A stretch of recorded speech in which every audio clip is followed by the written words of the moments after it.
السلام عليكم، يا رب تكونوا بخير.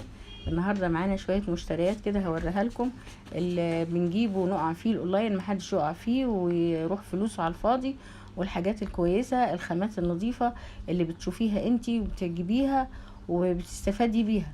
فمش عايزين نقع في الاونلاين واللي هو بيبقى رديء. ممكن الواحد لو عايز اونلاين يجيب من الشركات المضمونة اللي زي جوميا، الامازون، الحاجات النظيفة دي. كنت في محل ومضمون ومحل مشهور، وجبتها للبيتيفور وفيها للصابليه وفيها للمخبوزات وفيها إماع ممكن صغيرة نعمل بيها الكب كيك والنوتيلا والحاجات البسيطة، وكانات كده للحلويات والمخبوزات وللبيتي فور. يعني ممكن واحد يعمل بيها مشروع كامل يعني.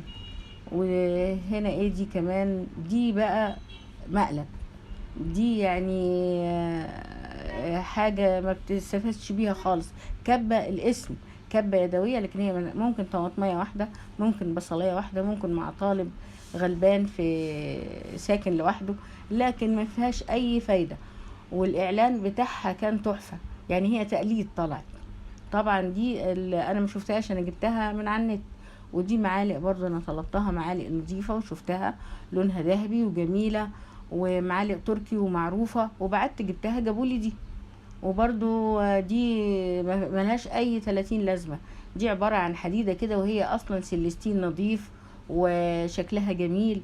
فانا بعت برضو وعجبتني وبعت وجاتني مقلب دي. فما تبعتوش في اماكن انتوا ما تعرفوهاش. والحلة دي بقى انا صاحبتي جابتها لي من السعودية، طلبتها انا منها وجابتها لي، لان انا كنت عايزاها حلة بقى فيها 3 في 1 او 10 في 1، اللي هي جميلة جدا. في منها اتقل سيلستين، لكن دي رخيصة جدا، تقريبا ب450 جنيه. والاكبر والسيلستين الاتقل بحوالي 900 الف. فهنا بقى ممكن نحط فيها، نعمل فيها الكسكسي، نعمل فيها القدوسية، نعمل فيها الخضار سوتيه، نحط فيها فراخ، نحط فيها خضار، نحط فيها كفتة، نعمل فيها كذا حاجة. ممكن يكون عندنا ضيف نعمل من فوق الفراخ ومن تحت، وتشلنا مليون حاجة. ونعمل فيها برضو هي والمكرونة، يعني هتفكري فيها هي مطبخ كامل. دي جميلة جدا يعني. وانا بشكرك يا همس، هي جابتها لي من السعودية، ربنا يرجعها بالسلامة. وهنا برضو دي بقى مقلب، دي اللي هي بتعمل البطاطس، ولا بتعمل بطاطس. ولما جابوا اعلانها تحفة وعجبتني جدا، بعدت جبتها برضو. لقيتها مش هي، يعني هي اللي بتعمل شكلها هي، لكن هي دي تقليد. وبرضو غالية كانت، وتقعدي تحطي وتدوسي وتتعوج منك، فبرضو طلعت مقلب. فبنصحكم ما تجيبوش حاجة من انتوا ما شفتوهاش، او في مكان انتوا ما تعرفوش. ولازم الناس اللي بتبيع على النت يبقى عندها مصداقية. فاحنا برضو ليه احنا في الاماكن اللي بتبيع الحاجات دي مضمونة ومعروفة. دي بقى مكنة بتاعة بسكوت وتفرم لحمة، وممكن نعمل فيها صدق. في يعني فيها جميلة جدا. دي طلعت وهي خفيفة مش زي ما كان زمان التقيل.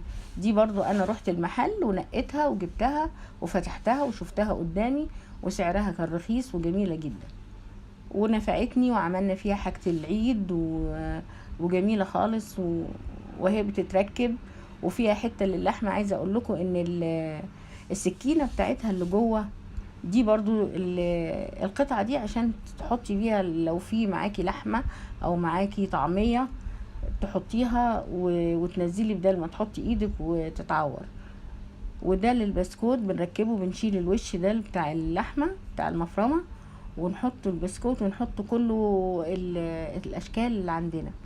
وده الطبق ده برضو بيتحط كده عشان تحطي اللحمة، تحطي البسكوت، عجينة البسكوت، تحطي الطعمية.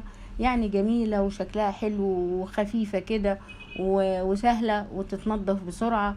دي من الحاجات الجميلة. بس فهي المكنة دي تحفة يعني الصراحة.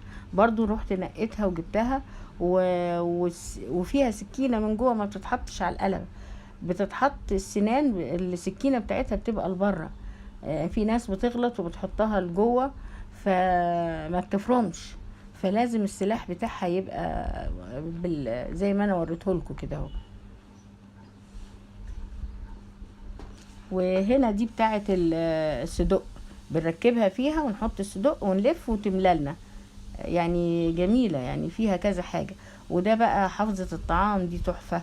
دي برضو انا رحت وجبتها واتفرجت عليها وعجبتني جدا. وشوفوا من جوه شكلها جميل ازاي، وفيها غطيان وفيها معالق، لو رايحين رحلة، لو رايحين نودي حاجة لحد، لو يعني وبيبقى شكل الحاجة ما بتتحطش في اكياس، بنبقى شايلينها وفيها وماسكينها، وليها ايد تتمسك بيها، وجميلة وغويطة جدا وتشيل كميات. ممكن مثلا ناخد حلة واحدة، وممكن الاتنين نستعملهم، ممكن التلاتة، يعني عايزة تشيلي واحدة وتستعملي واحدة. دي من الحاجات الجميلة برضه. والمعالق جميلة بتاعتها ومتينة وحلوة جدا، يعني من الحاجات اللي انتي فتملي بقول لكم لما تعوزوا تجيبوا حاجة تشوفوها بايديكم، وتشوفوها بعينيكم وتمسكوها بايديكم، يعني ايه، الواحد ما يحطش فلوسه في حاجات تافهة وحاجات مش لطيفة. وحافظة الطعام دي يعني من الحاجات الجميلة اللي انا ايه جبتها واتبسطت بيها. هنيجي بقى نشوف الحاجات اللي هي اتضربت فيها برضو. الحلة بتاعت الكيك بتاع الكب كيك ده برضو، ده طلع مقلب خالص وغالي، كان جبته اونلاين برضو ونقيته، انا شفته جميل كده في الصورة، ولما جبته اول ما استعملته حرق لي الكب كيك. فلازم احط تحتيه صينية حتى اعرف اشتغل بيه.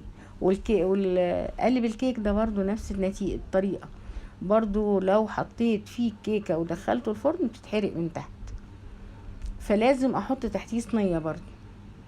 فلازم الواحد وكان غالي جدا، فلازم الواحد برضو تضربي عليه بايدك كده، لو رن زي الحديد ما تاخدهوش، لو عمل صوت مكتوم خديه، يبقى ده من النوع الكويس، ده مغشوش، فلما بضرب عليه كده بيرن. بس بقى، والسلام عليكم وباي باي في فيديو جديد.